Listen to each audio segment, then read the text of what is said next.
The movie begins during an art exhibition hosted by a Los Angeles gallery. The curator, Susan Morrow, attends the opening night of her own show. Despite the large crowd and extravagant presentation, Susan appears detached and unhappy. Later that night, she returns to her isolated, luxurious home in the hills. Her residence is quiet and secured, maintained by servants and security guards. When she arrives, her house staff informs her of a package she's received. It is a manuscript sent by her ex-husband, Edward Sheffield. The novel is titled Nocturnal Animals and is dedicated to Susan. Inside the note, Edward says he was inspired to write it after she left. He wants her to be the first to read it before it's published. He adds that he's currently in Los Angeles and would like to meet her. Susan cannot sleep and spends the night watching television. The next morning, her husband, Hutton, joins her in the kitchen. Susan confronts him about missing her gallery opening. Hutton says he was too busy and didn't want to disturb her when he got home. Susan, knowing this is a lie, tells him she was awake until 4 a.m. She brings up the manuscript. Hutton is surprised that Edward is still in touch, saying she hasn't spoken to him in nearly 20 years. She corrects him, it's been 19. She tells Hutton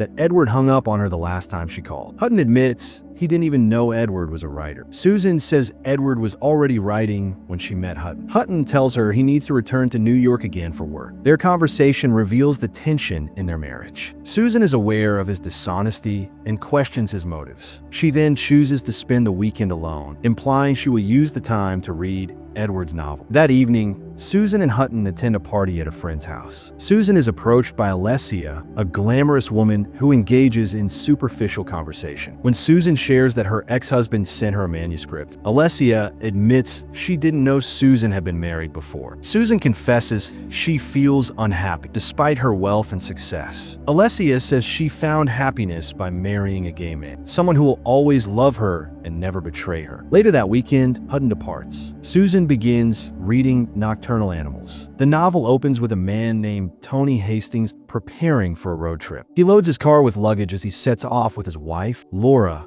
and their teenage daughter, India. The family drives through rural West Texas at night. They engage in light conversation about the trip and the decision to drive straight through without stopping. India complains about the lack of cell service. Tony says that's what he likes about the region. No people, no phones. On the empty highway, they encounter two cars driving slowly side by side. Tony honks, hoping they will move so he can pass. One car eventually pulls aside, but then both cars begin harassing Tony and his family. India flips off one of the men. The car pulls ahead, filled with three threatening men who glare at them. The vehicle begins playing chicken with Tony's car, forcing him to swerve. Eventually, the hostile car slams into theirs and forces them off the road. One of the men, Ray, approaches Tony. He is outwardly friendly, but unsettling. He claims Tony hit their car. Tony suggests calling the police, but Ray notes there is no cell signal. Tony tries to drive away, but discovers that he has a flat tire. Ray offers to help fix it, but insists Tony get out of the car to open the trunk. Though hesitant, Tony complies. Ray then tells Tony that the car must be emptied so he can lift it with a jack. Tony refuses to let his wife and daughter out,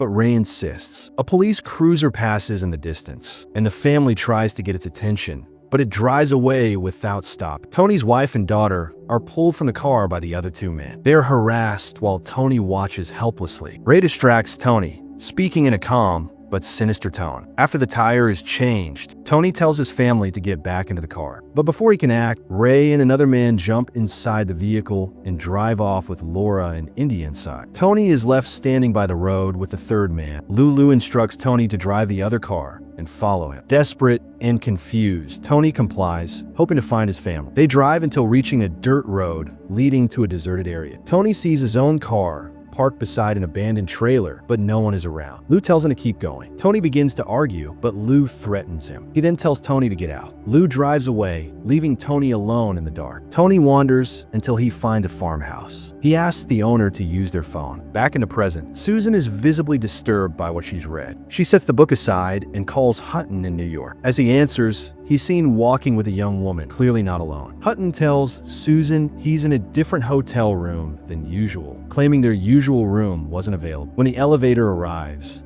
the bellhop refers to the woman as Madam. Susan realizes that Hutton is lying and that he's having an affair. She quietly ends the call. Later, unable to sleep, Susan returns to the manuscript. In the story, Tony is interviewed by a local sheriff named Bobby Andes. Tony explains everything that happened. Bobby questions why Tony allowed the men to take his wife and daughter without a fight, noting they had no weapons. Tony struggles to justify his actions. They drive back to the scene and find the barbed wire fence Tony crawled under. They follow the trail to an abandoned shack. Bobby tells Tony no one has lived there for years. He tells Tony to wait while the police investigate. Tony returns to his hotel, overcome with guilt and sorrow. Eventually, Bobby calls Tony and tells him they found Laura and India's bodies. Both are dead. Susan stops reading. She is shaken. She immediately calls her own daughter, who is away at college. Susan asks if she's okay, clearly disturbed by the parallel between the fictional India and her own daughter. Her daughter is sleepy and annoyed. Susan says goodbye and hangs up. Susan then sends Edward an email. She tells him she's reading his book and finds it devastating. She wants to meet him. She remembers when they first reconnected in New York. They had both grown up in Texas. Edward was in town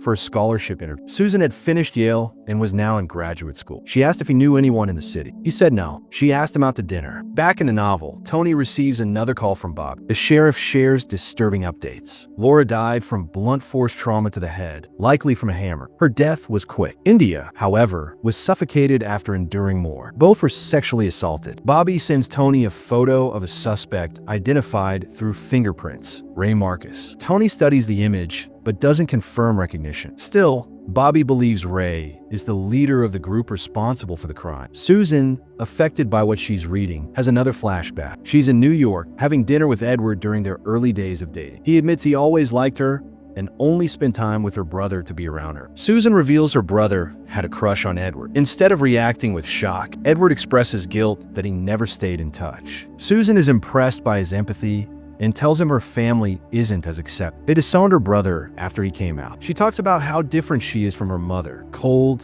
judgmental, and conservative. Edward disagrees, saying they have the same sad eyes. Susan pushes back, insisting she's nothing like her. Later, Edward encourages her to keep creating art. Susan dismisses her talents, calling herself a realist. Edward tells her she underestimates herself. They end the night together. Susan confesses that Edward was her first crush, too. Back in the manuscript, time has passed. Tony has become quiet and withdrawn, living with the weight of grief. He shaves off his beard and begins to look more like his former self. Bobby contacts Tony again. He says they caught 2 of the 3 men involved in a failed robbery. One Turk was shot and killed. The other, Lou, is in custody. Bobby asks Tony to come identify him. At the police station, Tony immediately recognizes Lou. He is the man who rode with him the night of the abduction. Lou denies knowing Tony, but Tony calls him out. Bobby tells Tony they will charge Lou with murder, using Tony's testimony and fingerprint evidence. Bobby then shares that Ray is likely the 3rd suspect, the one who escaped during the robbery. He promises Tony he'll find him. Susan reflects on what she's read. In a conversation with her assistant, she explains that Edward used to call her a nocturnal animal because she always stayed up late. That's why he titled and dedicated the book to her. Susan is disturbed by how violent and emotional the story is. Her assistant asks if she loved Edward. Susan says yes,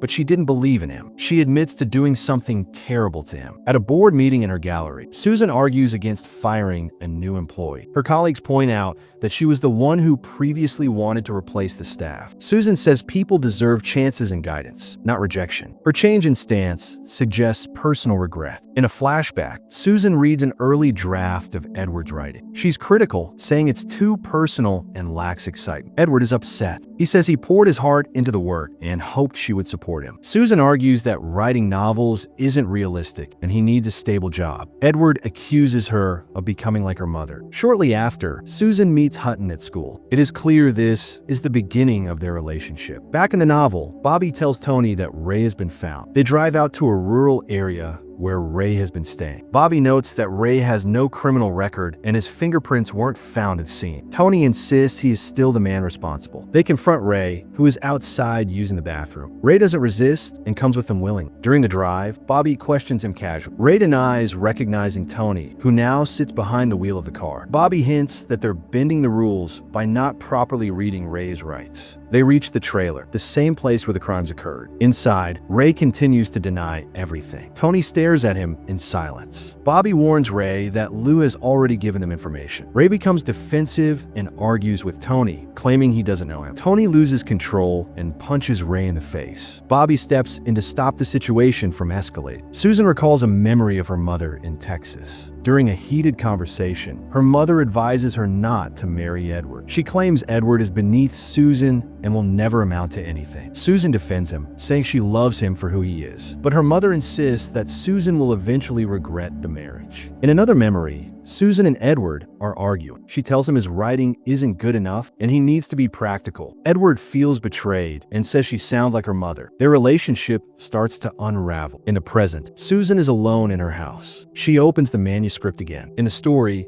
Bobby informs Tony that Ray has been released due to insufficient evidence. Tony is furious. Bobby confides that he has terminal lung cancer and only a year to live. He says local officials want to force him into early retirement, but he promises Tony that he'll help him get justice, no matter what it takes. Bobby and Tony track Ray to a diner. Instead of taking him to jail, they arrest him unofficially and bring him back to the trail. Ray realizes they're not following protocol. Bobby tells Ray that Lou turned on him and revealed everything. Later, Lou is also brought in. Bobby gives Tony a gun and leaves the room to vomit, overwhelmed by illness. He warns the suspects not to move or Tony will shoot. Ray and Lou begin blaming each other. Lou makes a run for it. Bobby returns and shoots him dead. Ray seizes the moment to flee. Bobby tells Tony that Ray will have to reach the highway to escape and he can still catch him. Tony tracks Ray to his hideout later that night. Ray is asleep but wakes up when Tony enters. Tony points a gun at him. Ray smirks and mocks him, claiming he assaulted Laura and Indy. He tells Tony he's weak and doesn't have the courage to act. Tony fires 2 shots, hitting Ray. But before dying, Ray grabs a fireplace poker and swings at Tony, striking him across the face. Flashback to the past. Susan sits in a car with Hutton outside a medical clinic. She admits to aborting Edward's baby and feels guilt. She worries Edward might find out. Hutton assures her he won't. Outside the clinic, Edward watches them from a distance. He is devastated. Back in the manuscript, both Ray and Tony lie on the floor, unconscious. Tony awakens, blinded in one eye. He staggers outside and falls down the stairs. His gun discharges as he hits the ground. In the present, Susan receives a reply from Edward. He agrees to meet and tells her to name the time and place. Back in the novel, it is revealed that Tony accidentally shot himself in the heart. He dies alone in the desert, succumbing to his injuries. Susan prepares carefully for the meeting. She removes her wedding ring and dresses elegantly. At the restaurant,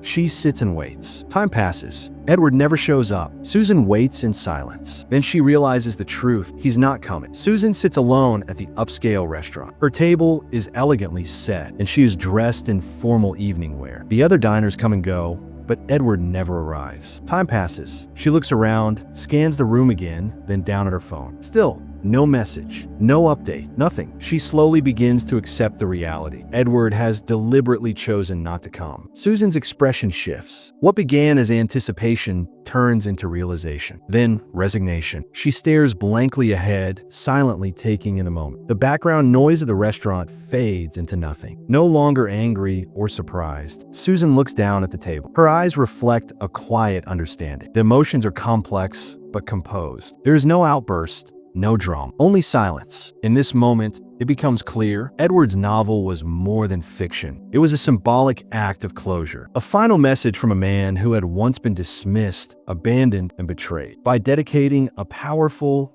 haunting story to Susan, then choosing not to meet her, Edward has left her with the weight of her own choices. Susan remains seated, alone. As the scene holds on her expression, the narrative concludes with stillness. There is no reunion, no resolution, only reflection, and that's the end of the story.